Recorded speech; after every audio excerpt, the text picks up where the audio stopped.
Welcome into Birds Huddle, powered by PointsBet, along with the man, the myth, the sometimes content room DJ, Barrett Brooks. I am Taryn Hatcher.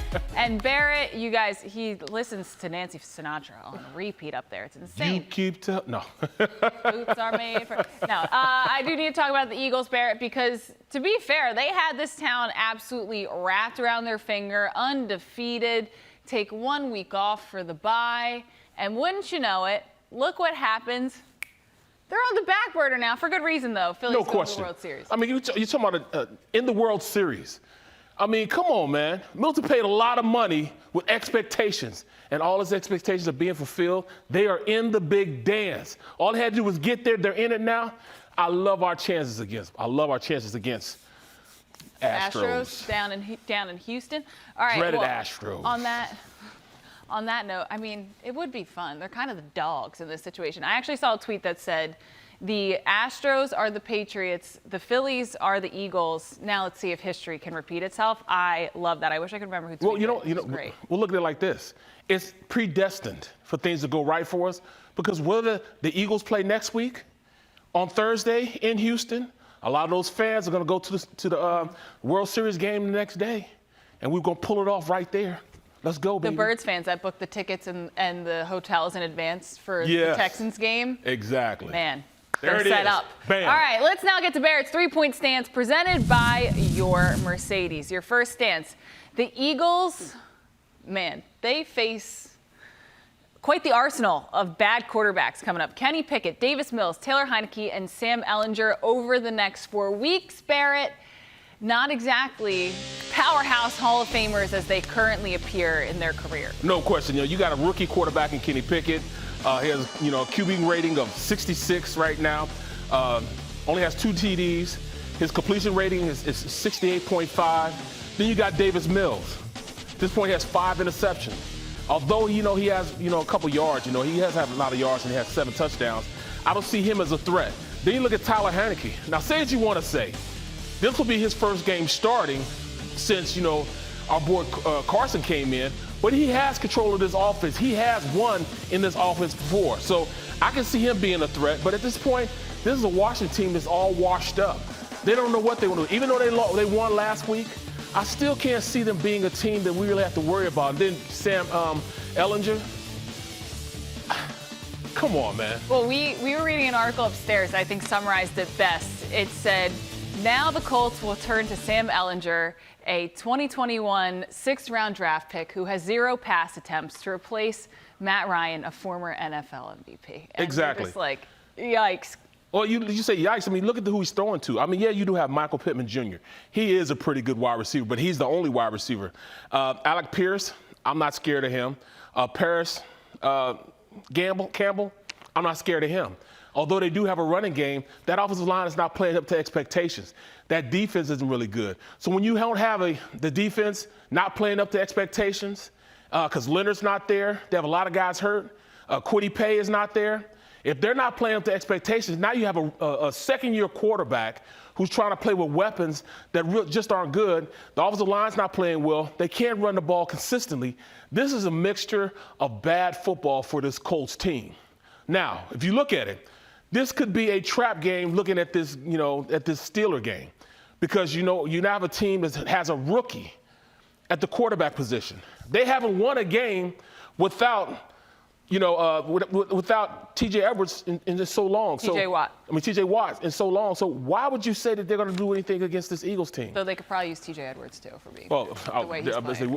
yeah, at this point. All but, right. yeah, I mean, I love our chances against the next couple quarterbacks.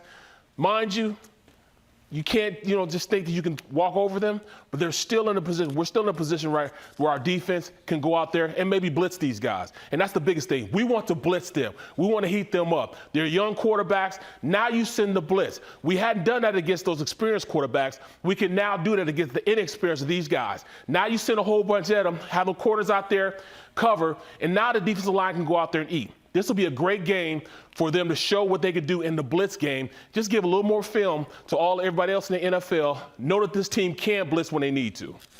Barrett, I want to take a second and I want to thank you. You know why? Why's that? Because you have perfectly set up the segue To your second stance, speaking of the Steelers, Mike Tomlin, he's going to have the Steelers ready regardless of what the expectations are for this upcoming Sunday. Here is Tomlin today waxing poetically about the 6-0 Eagles. I see some really tangible reasons why they're undefeated, to be quite honest with you. They're plus 12 in the turnover game.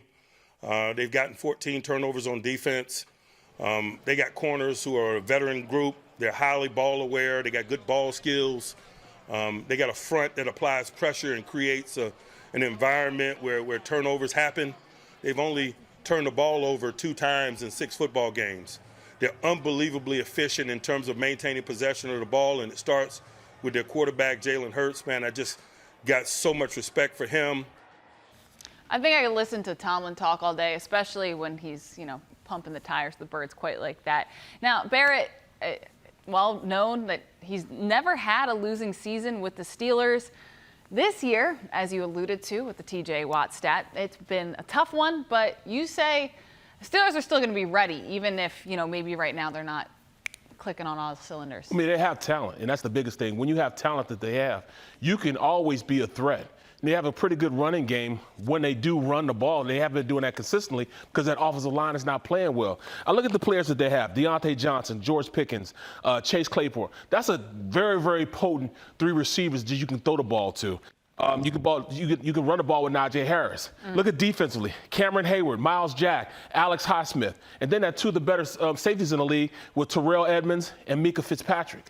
They have weapons there. You look at them on paper, they have a team that you can go out there and play well against anybody. They just don't have it together, especially at the quarterback position. That's the only thing that they lack right now, with that and an offensive line that can move people around or protect their quarterback. At this point, they have a lot of interceptions they've thrown. That's because they can't protect. And, that's not. The Steelers are 1-9 when TJ Watt is not on the field playing. 1-9. Well, they're going to be 1-10 this next week.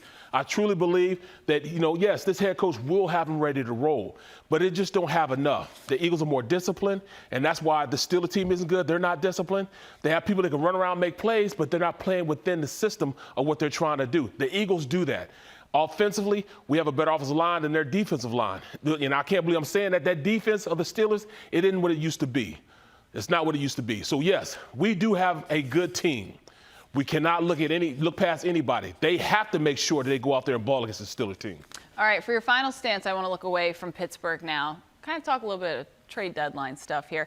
Final stance for you: James Robinson. He would have been a nice fit for the Eagles. The Jaguars traded the running back to the Jets for a conditional 5th-round pick last night. This trade deadline feels like it's coming closer and closer. I believe it's a week from today.